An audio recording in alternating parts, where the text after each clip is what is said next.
Good morning students, myself Avnish Sainik, class 7th। Exercise 8.2 आपकी complete हो चुकी है। नेक्स्ट एक्सरसाइज लेते हैं आज 8.3। All students please open the book. Exercise 8.3 question number 1।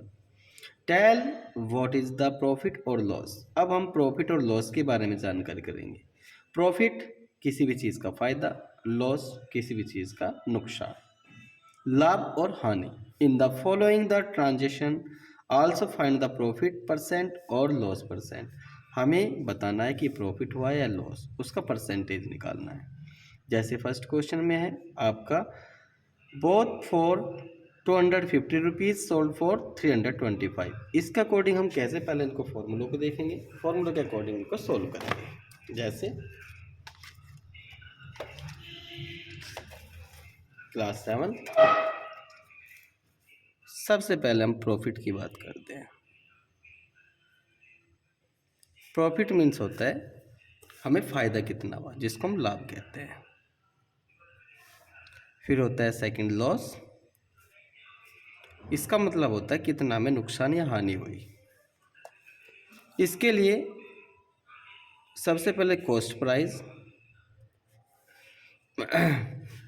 Cost price का मतलब होता है खरीदना। हमने किसी चीज़ को खरीदा, सामान को, कोई भी चीज़ मार्केट में जाते हैं हम खरीदते हैं तो उसका कॉस्ट प्राइस होता है किस चीज़, उसका जो MRP होता है, कॉस्ट प्राइस कितना उसके ऊपर लिखा है। कॉस्ट प्राइस के बाद होता है सेलिंग प्राइस। सेलिंग प्राइस का मीन्स कि उस दुकानदार ने वो हमें कितने का बेचा। खरीदना होता है कॉस्ट प्राइस, बेचना होता है सेलिंग प्राइस। क्लियर। अब इन दोनों चीज़ों में हमें देखना है कि प्रॉफिट और लॉस कैसे होता है। प्रॉफिट कब होगा, जब कोई चीज़ दुकानदार ने खरीदी और उसको फिर बेच दिया। तो खरीदना और बेचना, जैसे हमारा selling price SP minus CP। कब कि मान लीजिए उसने कोई चीज़ 5 रुपये में खरीदी 5 रुपीज़ में और उसको 7 रुपीज़ में बेच दिया, तो उसको फ़ायदा हुआ कितना, 2 रुपीज़ का। वो कैसे पता चलता है, SP माइनस सेलिंग प्राइस से, कि सेलिंग प्राइस में से हम कॉस्ट प्राइस को माइनस करते हैं। ठीक, ये हुआ हमारा फर्स्ट फॉर्मूला। सेकंड, अब हमें लॉस कैसे होगा। तो लॉस, मान लीजिए हमने कोई चीज़ खरीदी 7 रुपीज़ में और उसको बेच दिया 5 रुपीज़ में, तो हमें कितना नुकसान हुआ, 2 रुपये का। तो इसका मतलब 7 में से हमने 5 को माइनस किया, उससे हमें 2 रुपीज़ का नुकसान हुआ, उसका लॉस हुआ। तो loss is equal two means कि CP में से हमने SP को माइनस किया। ये दो फॉर्मूले हो गए हमें केवल प्रॉफिट और लॉस की जानकारी के लिए।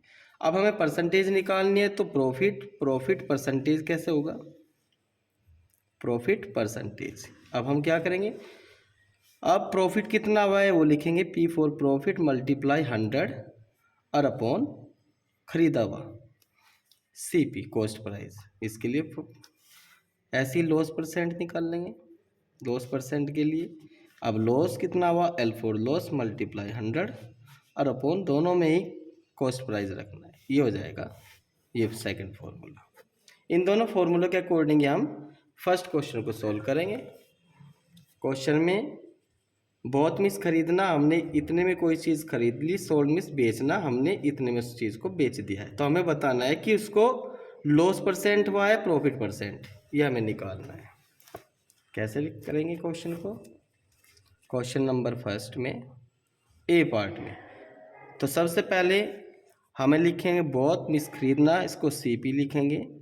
कॉस्ट प्राइस इसकी क्या रही होगी, ₹250 और सोल्ड उसको बेच दिया है, सेलिंग कर दिया है SP 4 इज इक्वल टू कितने में, 325 में। अब हमें इन दोनों से ही पता चल रहा है कि कोई चीज़ हमने 250 में खरीदी और SP 325 में उसको वो बेच दिया है, सेलिंग प्राइस कर दिया। तो इन दोनों में हमें दिखाई दे रहा है कि ये कम है और ये ज़्यादा, तो बेची हुई चीज़ ज़्यादा में है, तो इसका मतलब उसको प्रॉफिट हुआ है। तो प्रॉफिट का formula SP minus CP, formula right करेंगे। SP लिखेंगे 325 और माइनस CP हमारा 250 है, उसको माइनस करेंगे।